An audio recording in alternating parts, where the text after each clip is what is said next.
আমি খুশি মোদিজি single largest majority পায়নি, উনি ক্রেডিবিলিটি লস করেছেন।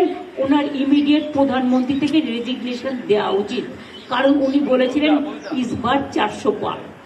আমি কি বলেছিলাম আপনাদের? আমি বলেছিলাম 200 পার হবে কিনা দেখে রাখুন, কারণ কিছুটা হাতে রাখতে হয়। আমি বলেছিলাম পগার পার। এখন তাকে পায়ে ধরতে হচ্ছে টিডিপি আর পায়ে ধরতে হচ্ছে নীতিশ। বাট এদের আমি খুব ভালো করে চিনি, এরা ইন্ডিয়াটাকে ভাঙতে পারবে না, বরঞ্চ যারা ওদের সাথে গেছে ওদের অত্যাচার কতটা চলবে আমি জানি না।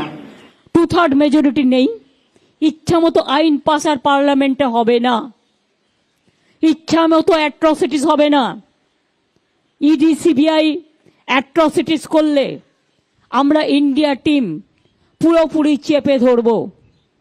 অখিলেশ আমাকে এখনো বলেছে